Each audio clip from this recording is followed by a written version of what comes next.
On a personal note, first, I'd like to thank you. As the recipient, the beneficiary of so many cards and notes over the last 7 years. I couldn't have made it through seminary without your prayers, without your support. So thank you so much for your generous prayers and support. And I know that all the seminarians truly do appreciate it, and they feel likewise that without your prayers, your support, we couldn't do what we're doing. So thank you for that. If you were here for my vocation story, the doors are back there. I'll come back later. But I think that you wanting to be here to hear about Pope Leo, Pope Francis. What an exciting time to be Catholics.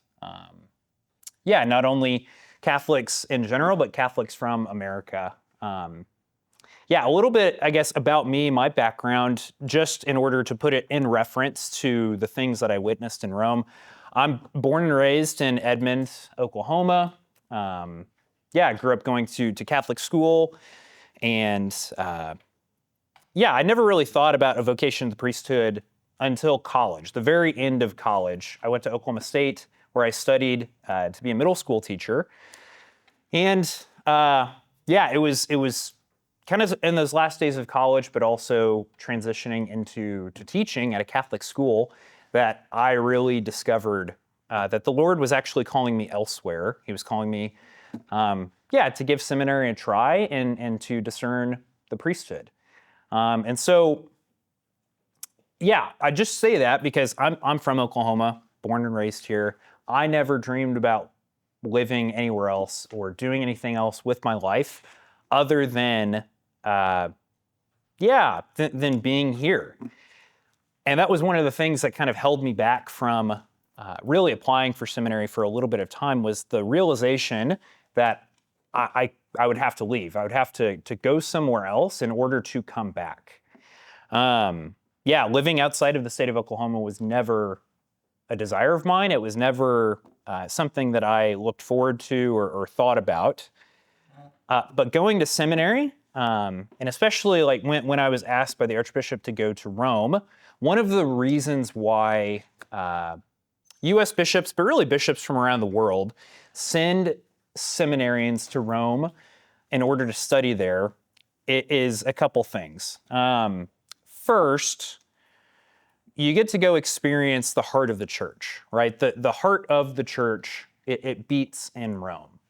And so for men to spend some amount of time in Rome during the formative years of their studies for the priesthood, critically important, I think. In order to bring, some of that lifeblood of the church back to our individual dioceses. So bishops from all over the United States of America have the opportunity to send men who are studying for the priesthood to the United States Seminary in Rome. It's called the Pontifical North American College. That's where Nathaniel Boyd, who I think it was his birthday yesterday, that's where he's studying right now. So men from all over America, all of these different dioceses, about 120 different men from all over studying for the priesthood live together at the North American College and study to be priests. And I took classes at different universities in Rome with other men and women from across the world who come to Rome in order to do the same thing, in order to bring kind of a universal perspective and appreciation for the church back to their religious orders or to their diocese. So I'll talk a little bit more about that in a second. But the other main reason why men and women are sent to go study in Rome is to grow in love and appreciation for the Holy Father, whoever he may be in Rome. And so I was privileged, very much privileged, 4 separate times during my time in Rome to meet Pope Francis. It was delightful. Like the first interaction I'll never forget. We had just showed up maybe 2 weeks before, and we received an invitation. Pope Francis was hosting the different national seminaries. So every different kind of nation from throughout the world can send men to live with other guys from their home countries together to study for the priesthood. And he was hosting, like the English college, the French college, the missionary college, like all these different organizations into the apostolic palace to meet him at the beginning of their studies in Rome. And so, 2 weeks after I landed in Rome, I found myself pinching myself in the apostolic palace face to face with Pope Francis. Shook his hand, introduced myself, said that I was from Oklahoma City, and he knew enough about, I guess, Oklahoma that he said in reply, he was like, "Oh, so like you're a cowboy then? You must be a cowboy if you're from Oklahoma." And he even like playfully pulled out a pistol and like shot me a couple times. It was the beginning of my time in Rome. It was just this wonderful human connection with, this man that I had seen obviously from afar and prayed for countless times, and I was meeting him face to face. And that, I think, is, those are the two greatest reasons why bishops decide to send men to Rome. To get a universal perspective on the church. I went to the classes that I took in order to, my theology classes. I was with men and women from all 6 inhabited continents, speaking dozens and dozens of different languages. The common language that everyone knew was Italian. And so I made friendships with people from Zimbabwe in Italian because, that was the common language, right? And so bringing that kind of universal perspective back to Oklahoma City and growing deeper in love and filial devotion to the Holy Father, two greatest reasons, I think, why guys are sent to Rome. And like I said, I had the opportunity a couple different times to meet Pope Francis. So I'll never forget, too, just kind of flash forwarding to the end of my time in Rome. I was ordained a priest last summer, June 29th, here in Oklahoma City at the cathedral. I guess a year before that, in September of 2023, some of you were able to make it to the ordination. Archbishop Coakley ordained me a deacon in St. Peter's Basilica, along with 22 other of my classmates. And just that in and of itself, too, what a grace to have my own bishop ordain me in St. Peter's Basilica, kind of the local but universal perspectives of my time in seminary and in Rome coming together. But I was ordained a priest last summer, and I went back to Rome to finish my last year of studies this past academic year. So going through the whole year, and starting in February, where Pope Francis, he started experiencing those major health problems with the bronchitis and then just the lung infection, and he spent all that time in Gemelli Hospital in Rome. Everyone was resigning themselves to the fact that, okay, it looks like we're going to have a papal funeral. Actually, I should back up too. I actually witnessed another papal funeral in Rome as well. I was in Rome in December of 2022, January of 2023, when Pope Benedict died.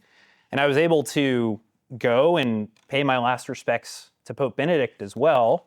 So my interesting bit of trivia was going to be, before this past semester, that I had actually been in Rome for a papal funeral, but I didn't see a conclave, which that doesn't happen, right? And so, but now I've seen 2 papal funerals and 1 conclave. But in this past February, everyone was resigning themselves. It looks like the Holy Father, suffering from poor health. The Vatican was releasing those health updates every single day, some of which were like way more graphic than they should have been. Yeah, and everyone, I never, it was kind of actually a wake-up call to me. I never prayed as hard for Pope Francis as I did during those last weeks of his life, where it looked like, yeah, he was going to die. I offered a number of masses for him, offered a number of rosaries, just that he would have a holy and a happy and a peaceful death. But then, in mid-March, he to the point where it looked like, he got released from the hospital and he met the King of England in mid-April, and he was not like leading the Holy Week celebrations for the Vatican, but he did show up to a number of them, and even on Easter Sunday, the day before he died, he came to the loggia on St. Peter's and gave the Urbi et Orbi blessing, the traditional to the city, Urbi, and to the world, Orbi, blessing that the popes will give on Christmas and Easter and some other major celebrations throughout the year. He came to the loggia, and I remember watching it. He looked like he was in poor health, and he didn't say that many words, but, there he was. Like, he was doing something in public, and then he went down into the Pope Mobile, and everything was normal. So then the next morning, on Monday, I think it was April 21st, I woke up and I was having coffee in Rome. It was about 9:30 a.m. local time. And I got a text message that, from someone that I know and I'm close to in Rome, that the Pope had died. So I was like completely shocked, couldn't believe it, got on Vatican News, like right then and there. Sure enough, just 3 minutes before I looked, the Vatican had released the press release that he had died. Just completely, I think it is the most shocking event that I've ever experienced in my entire life. Because, we had just seen him the day before. So my next door neighbor, who's a classmate, close friend of mine, ran out of my room and was banging on his door. And I broke the news to him, and we just sat down in my room for about an hour or two, just processing the shock of, because I think that was part of what was so shocking, is that he was in bad health, seemed like he rallied, and then all of a sudden, out of the blue, he died in his sleep. And I think, the thing that we, came to the conclusion, the spiritual significance of it, as the Pope, as the leader of the church, he made it through one last Holy Week. Like, he lived in order to lead the church through one last Paschal mystery, one last Holy Week of his own, and he suffered tremendously, like in the hospital. For all those months and weeks, he was suffering pretty tremendously. And what a beautiful last kind of measure of devotion that for the church, he offered up that suffering for all of us, for the church, for the world. And then peacefully died the morning after Easter, experienced, the Paschal mystery kind of in its fullness. Then that whole week, everyone kind of walking around in a daze. Like I don't really remember. I was alive during the last kind of, John Paul II in 2005 was the last time that we transitioned from the death of a pontiff right into the election of a new pontiff back to back, right? Because Pope Benedict resigned from office, so he was still alive. We weren't mourning the death of a pope and awaiting the election of a new one. And so that was 20 years ago. I don't remember it super, super well. I do, I was 10, so I do remember it. But it was, I don't know about you guys, but it was dizzying being without a pope. Like, it just didn't, the world did not feel right. We were just waiting for, I never experienced the papacy quite like what its role is actually supposed to be until that moment. The Pope exists to guard, unite, and govern the the church. We pray that in the first Eucharistic prayer, that the Lord unites, guards, and governs the church through the office of the Pope, and he's our Father, here on earth. He's the Holy Father here on earth. And so being without that was really jarring, and it didn't feel right. But the church in her wisdom, right, we have, she's over centuries, millennia, crafted, the rites and the events that surround the death and election of a new pope. And so we had a whole week leading up to the papal funeral where we could really, collect ourselves. And I was fortunate to be able to go to the funeral of Pope Francis with a few of my close friends and classmates in St. Peter's Square. The thing that struck me the most from that event was all the other patriarchs of the Eastern churches that are in union with Rome. So we've got the Roman Catholic Church. Our leader is the Pope. But then we have all these other Eastern Catholic churches that don't come out of Rome. They're independent churches of their own kind of right, but they're in union with the Pope. They recognize him as, the leader. They defer to him in his leadership and his governance, but they are the heads of their own kind of individual Eastern churches. The thing that struck me the most from the funeral of Pope Francis was all these other leaders of their Eastern churches who, they worship in Greek. They do a lot of chanting that doesn't necessarily sound like some of the chanting that we do in the Roman Church. They wear different kind of vestments. They look very similar, but also different in the same respect. They all came to Rome for the funeral of Pope Francis. And they had this great funeral lamentation right before they brought the body of Pope Francis back into St. Peter's Basilica. All 23 of the Eastern patriarchs came and were singing this funeral lamentation, in honor of Pope Francis, who had been their spiritual father and guide. It was just this beautiful meeting of East and West.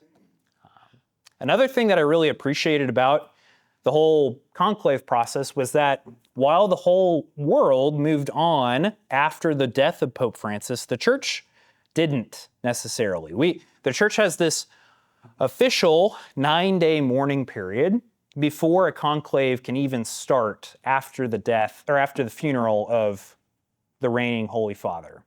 And the purpose of that is we need to stop, we need to pause, we need to pray for his happy repose, for for him as he's died. These prayers for the dead that as Catholics we're so familiar with actually also apply to the Pope himself. Like we need to pray for him that he sees the Lord face to face. So these prayers for the dead that we pray at funerals, the church refuses to move on after the funeral of a pope for 9 days before the conclave starts. And so each one of those days after the funeral of Pope Francis, a different cardinal from the church would celebrate a Mass of the Dead in remembrance of Pope Francis.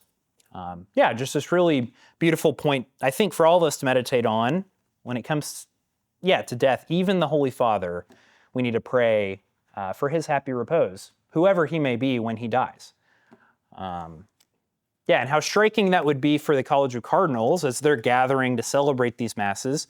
The successor of St. Peter, the future successor of St. Peter, sitting amongst them, offering these Masses, doesn't quite, Bob Prevost sitting amongst the cardinals didn't quite know it was him yet, but how striking that would be, to know that would happen to one of them, again, in the future, when it was his time to go to the Lord. After those 9 days of mourning, yeah, the church finally declares herself ready. Okay, like we're ready to come together, elect the new pope. So that's when the conclave opens. There's this beautiful mass, called like for the election of the Holy Roman Pontiff. One of the least frequently used masses that we have as Catholics, but it's in the Roman Missal in the back. You know, we only use it in the day or two or three of the conclave when we're asking for the Father to. I have it printed. One of the prayers really struck me as beautiful. The opening prayer, the collect for the Mass for the election of the Holy Roman Pontiff, reads like this. It says, O God, eternal shepherd, who govern your flock with unfailing care, grant in your boundless fatherly love a pastor for your church who will please you by his holiness and to show us your watchful care. So we're asking that God, who's the true good shepherd, right? Jesus, the true good shepherd,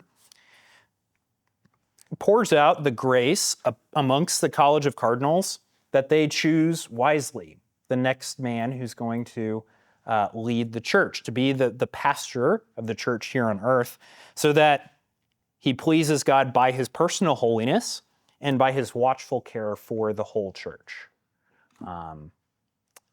Just a beautiful kind of framing of what they're doing and why they're doing it at the beginning of the conclave. A couple other things that I just remember seeing that struck me about the conclave. As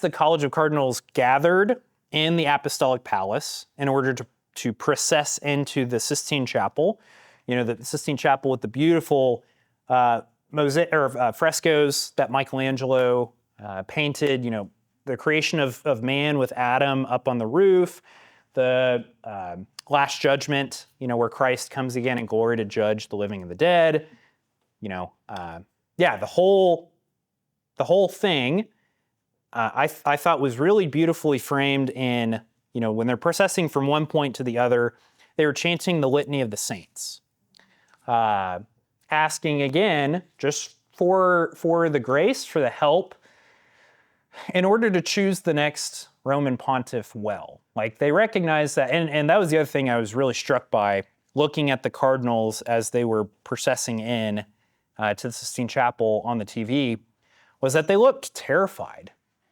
They looked overwhelmed, which I thought I was actually encouraged when I saw that. I was encouraged because they recognized that this was such a monumental and important thing that they were doing that they couldn't do it on their own without help from God. You know, if they were walking in cool as cucumbers, I would have been a little perturbed. Like, this is a really important thing you're about to do. Like, look like you're embracing the gravity of the moment. But I was really actually encouraged seeing that they looked completely terrified. So they got in to the Sistine Chapel. And then the famous kind of words that the Master of Ceremonies will use to kick everyone else out of the Sistine Chapel, extra omnes, which in Latin is a delightfully simple and beautiful language, and its sobriety. Extra omnes just means all else out. So everyone that's not a cardinal, everyone that's not here to elect the new pope, like the doors are that way, get out of here. And so at that point, you know, everyone else, the choir, any other bishops or priests or whoever that wasn't a voting cardinal, you know, 130, I think, of them, is around 130 voting cardinals is what the final number ended up being. Everyone else out, those 130 stay. And don't come out, like we will not see you again until you elect whoever the successor or the next successor of St. Peter is. And so at that point, you know, for all those proceedings, my classmates and I, my best friends in Rome, we had gone to St. Peter's Square and we were waiting for the first vote. None of us expected that on the first vote, they'd have a pope or anything like that, but it's such a monumental thing. We wanted to see the black smoke. Even if it would just be black smoke, we were like, we want to see it. And so about an hour and a half after the conclave closed, we were, just sitting there, standing, talking in St. Peter's. The black smoke, went up. And even though we weren't expecting it, it was actually it was disappointing. It was like, they haven't gotten him yet. And that kind of unnerving, jarring feeling that I was talking about earlier, like we don't have a pope, all is not right in the world. We knew, okay, that means it's going to continue for another day. So the next day, my plan that day was, I'm not going to class. So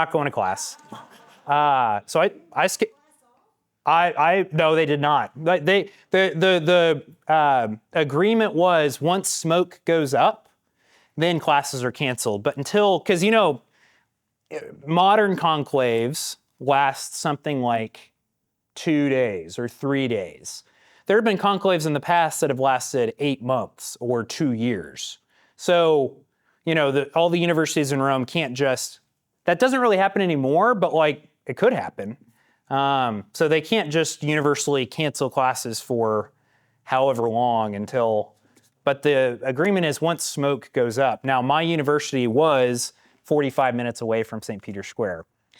That's too far even to run to get a good spot in St. Peter's. So in my mind, I was like, I'm skipping class until they elect the new pope, kind of gambling that it's going to happen 1 or 2 days after the start of the conclave. So I hung out in St. Peter's Square for a long time on Thursday. May in Rome, it's a wonderful time to be there. It's not quite oppressively hot yet. Rome, the weather in Rome is much like here in the summertime. So I don't know if you guys have spent 7 or 8 hours standing around outside in August or, something like that, but May, not quite that bad yet. So yeah, just spending all that time in St. Peter's Square, praying a rosary or praying the Liturgy of the Hours or, just standing, talking, catching up with classmates. The agreement was, I guess the College of Cardinals had made is that there would be 4 votes a day. So one at 10:30, one at noon, one at 5:30, one at 7. But there's only going to be smoke twice a day. So at noon, you'd have either white or black smoke if the 10:30 and the noon time slots had not elected a pope, or white smoke if, I guess, at the 12 o'clock they had elected a pope, and then no smoke at 5:30 unless they had elected a pope, and then at 7, either white or black smoke. And they would just do that, throughout. So 10:30, no smoke. Okay, I guess on the second ballot, didn't elect, someone. Noon, there was black smoke. So after that, 3 ballots, no pope yet. So my buddies and I just decided, okay, we're going to go outside the square. We're going to get a bite to eat and then do something for a couple hours. And then we'll try and get back to the square 4:30, 4:45, just to get a good spot in case the 5:30 ballot comes up with someone. So we got back, got a pretty good spot. The 5:30 time for the smoke came, went, nothing. So we were like, okay, I guess they haven't elected anyone here either. So we're going to wait until the 7 o'clock ballot for either white or black smoke. So at that point, we were debating whether or not we wanted to go outside the square to get an early bite for dinner or get a drink, just sit down, something. And we were sort of making our way outside the square when all of a sudden, just the place erupted. And so we turn around, of course, sure enough, there was white smoke coming out of the Sistine Chapel. And that next 45 minutes, I mean, it seemed both like an eternity, but also it went by just like that. The first thing that hit me about that realization was he's there. like he is somewhere in the Vatican right now. When I think it's 2/3 majority is the number that the College of Cardinals had to get to elect a new pope. And so, once that happens, you can just imagine that's 99 out of 137, I think is the number that you had to get to. So just imagine Cardinal Prevost, Father Bob from Chicago, sitting there in Sistine Chapel, and just, every time that they're reading the name off, it's Prevost, Prevost, Prevost, Prevost, Prevost. I don't know if you saw I think Cardinal Tagle, he's a cardinal from the Philippines. He was sitting right next to Cardinal Prevost during the voting proceedings. And he said that, as the names were kind of going off, Cardinal Prevost, like, head just went in hands. And he was, processing that this was about to happen to him. Cardinal Tagle then said that, he's famous for bringing his favorite candy into the Sistine Chapel and both conclaves that he's been a part of. And so he said that he leaned over to Bob Prevost at that point, was like, do you want a candy? And Prevost was like, yeah, I do. So he took one. But just like it's like waves crashing on an ocean. Prevost, Prevost, Prevost. Another cardinal from, he's the Cardinal of Newark, New Jersey, Cardinal Tobin. He said the day after in an interview that, he's known Prevost for years. And he said that, when he could also tell, like, when the votes were coming in, it just seemed like he was overwhelmed by this office that was being thrust upon him. But then, one of the first things that happens when a new pope has been elected, he accepts. So he says, yes, I accept. And then he gives the name by which he'll be known by. So he said Leo XIV. And then the next thing that happens is they take him from his chair in the Sistine Chapel to a back room. It's called the Room of Tears, because the men who are elected pope very frequently break down sobbing as they get in, because their life is over. Bob Prevost is dead, and Leo XIV lives. His life will never be the same. So just this overwhelming sensation. But Cardinal Tobin said that as soon as he came back out and he was dressed in the white cassock, the red mozzetta, and the apostolic stole, Tobin said it seemed like, even though he had been pope for 30 minutes at that point, it seemed like he had been pope for decades. Like it was like a grace of the office that he was carrying. And isn't that the truth? Like, just the past 3 months, hasn't that just been like the case? It seems like he's always been here. It seems like he's always been the pope. That's part of the grace of the office, is that the man dies and Peter comes back. Peter's with us again, and he's ruling the church in the name of Christ here on earth. And so, flash back to us in St. Peter's Square. We're waiting that 45 minutes. I had my rosary in my pocket, and I was trying to pray, but I was so overwhelmed, I realized I was just counting beads without saying or thinking anything. Soon enough, the doors opened, and then Cardinal Mamberti, who is the cardinal deacon in charge of announcing who the new pope would be, came out. Another thing that struck me about that was that, the formula, the phrase, Annuncio vobis gaudium magnum habemus papam. It means, like, okay, I announce to you with great joy, good news that we have a pope. We have a pope. The crowd went wild, not knowing who he was or what name he had chosen. But it was that same thing I've been talking about, that Peter was back. Like, we had a pope again, all was right in the world, and it really didn't matter who it was. And then he goes on to say that, his name is Robert Francis Cardinal of the Holy Roman Church, Prevost, in Latin, but that's the English translation, right? And so by funny providential coincidence, I guess, there were 3 voting cardinals whose names were Robert. Robert McElroy, who's the Cardinal Archbishop of Washington, D.C., Robert Serra, who is a cardinal from Africa, and then Robert Francis Prevost. And just, again, by God's providence, I was reading about, the conclave before it happened, and I remembered in that moment, actually, that Prevost's middle name was Francis. And so I remember involuntarily shouting out Prevost before they actually announced that it was Prevost. Just this. I think I was one of the first people in St. Peter's Square that actually knew who it was. And I started jumping up and down because I was like, he's an American. And I was standing with, actually I wasn't with any other Americans. I was with Father Robert Williams. He's the new priest. He was just ordained as a priest for the Diocese of Tulsa. So by God's providence, again, here I am in St. Peter's Square, the election of a new pope, and I'm with an Oklahoman, another Oklahoma priest.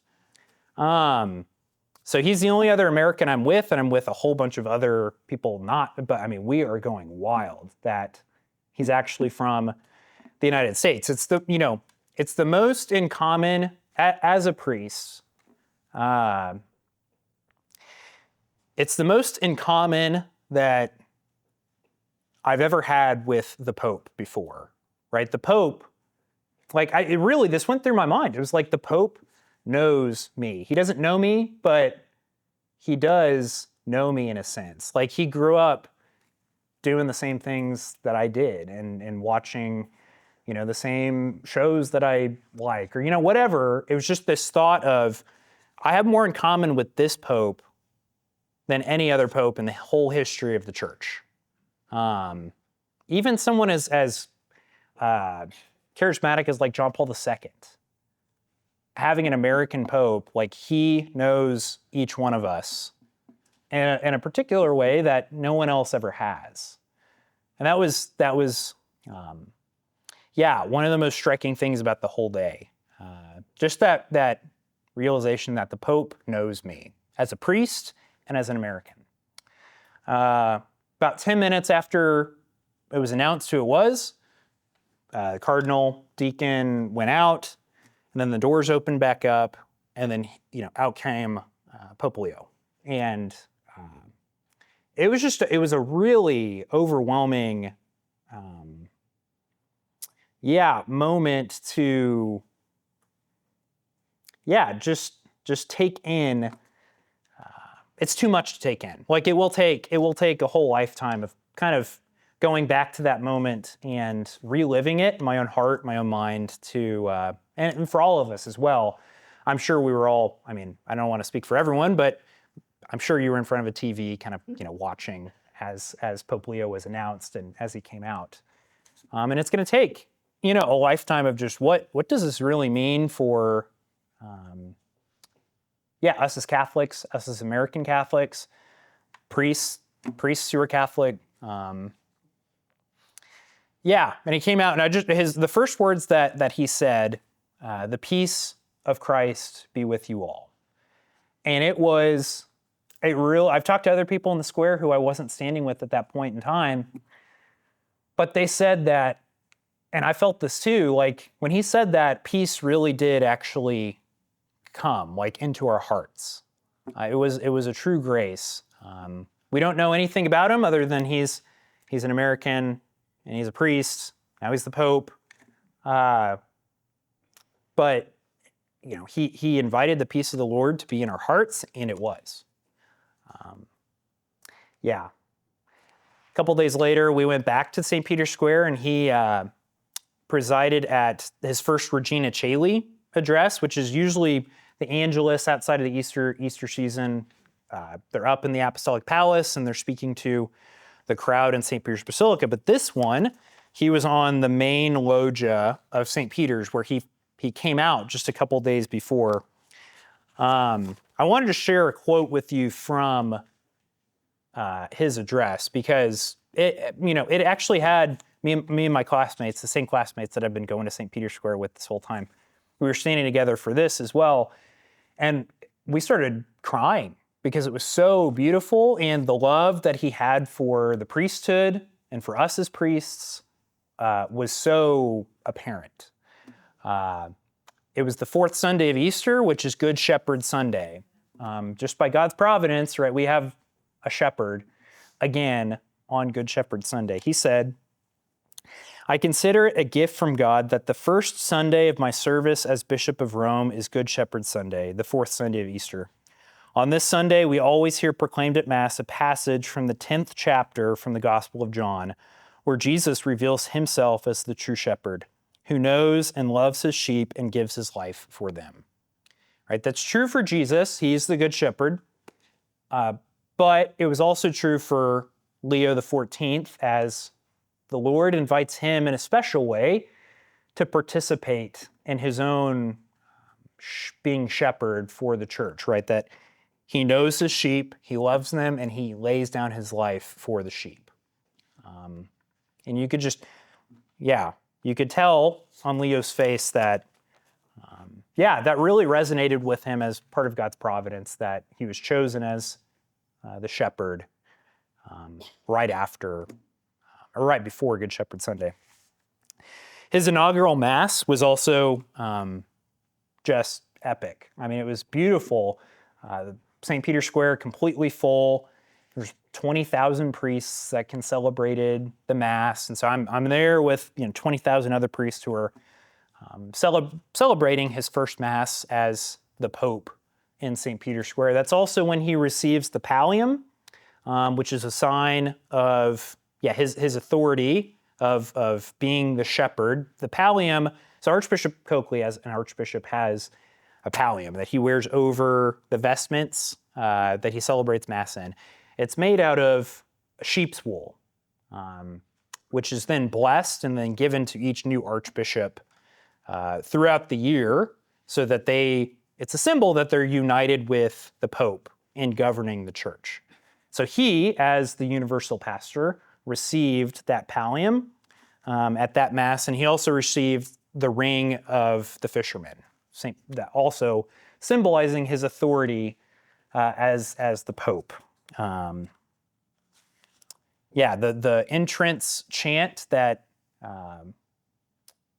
he processed in, the Tu es Petrus, like you are Peter. Everything goes back to Matthew 16, where Jesus establishes the papacy and invites Peter to lead the church. He's the rock on which the church will be built, right? And as a successor, Pope Leo is not a successor of Pope Francis. He's a successor of Peter. That's the way that we describe the papacy, right? And so I'll share, I know that we're probably kind of bumping up against time, but I'll share one of my favorite things about the architecture at St. Peter's Basilica. So if you can picture the front facade of St. Peter's in your mind, you've got, it's massive. But then on the top, you've got the statues that are on top of the facade. Statues so Christ is in the middle, he has the cross, and he's blessing the world. Right to his right is John the Baptist, which is kind of odd because usually the right-hand man is the person who has authority, who's in charge, which we think at St. Peter's Church would be Peter. And then you go around to the other 11 statues. It's of the other apostles. St. Peter's nowhere to be found on the statues of the facade. Kind of odd, because it's his church. The thing is, you go right down, so Christ is in the middle of the facade, and if you go right down to the loggia, that's where the Pope comes out. And Peter, like the theology of it, right, that Peter's still with us. He's not a statue. He's not someone that we just remember lived a long time ago. He's actually still with us. So he comes out and goes back into St. Peter's, for all, those big special things. most importantly, right, when he's elected and he comes out and reveals himself for the first time, like Peter is still here, Peter's back. So I was thinking about that during the Mass, during Leo's inaugural Mass, right, that he came out of those front doors of St. Peter's Basilica to go down to the altar to begin Mass, and it was, just another reminder that Peter never left. Peter's still here. Peter's back. I think I'll end with a quote from Cardinal George. Cardinal George used to be the Cardinal Archbishop of Chicago, and he died 12 or 13 years ago. Bishop Barron kind of views him as one of his personal heroes. So he quotes Cardinal George a lot. And this quote is Bishop Barron has made it famous by referencing back to Cardinal George. Cardinal George was a voting cardinal in the 2005 conclave that elected Pope Benedict. And after Benedict was elected, one of the things that happened, the Pope comes out, but also all along the windows of St. Peter's Basilica, the cardinals all gather kind of as a symbol of unity of the church, that we elected this man right here to lead us. And Cardinal George, apparently, if you look at the video, you can actually kind of see it. He had this very pensive look, and he was looking way off into the distance. He wasn't really paying attention to everything that was going on around him. And someone asked him when he got back to Chicago, what was that about? You weren't looking at Pope Benedict at all. You weren't looking at the square. You were just staring off into the distance. And Cardinal George said this. He said, "I was gazing over toward the Circus Maximus." Circus Maximus is one of those ancient Roman sites where many, countless Christians were murdered. They had, if you've ever seen the movie Ben-Hur, it's like the chariot races that go around, the center, it's like this huge, long football field-ish. But he said, "I was gazing over toward the Circus Maximus, the Palatine Hill, where the Roman emperors once reigned, where they looked down upon the persecution of Christians. And I thought, where are their successors? Where is the successor of Julius Caesar? Where's the successor of Marcus Aurelius? And finally, who cares? But if you want to see the successor of Peter, he's standing right next to me, smiling and waving." Just this, beautiful reflection, reminder that, the ways of the world, especially the Roman Empire, who fought so long and so hard to stamp out the faith, murdered so many Christians. We don't care at all, about, we look at the stones that are heaped up as ruins today, but the faith is still here and still exists, and we have these beautiful, magnificent cathedrals that in basilicas that stand there and in testament to these men who suffered and died to witness to Christ. And especially at this one, at St. Peter's tomb, as a monument not to Peter himself necessarily, but to the grace of Christ that he poured out into this man to make him who he was as the Pope.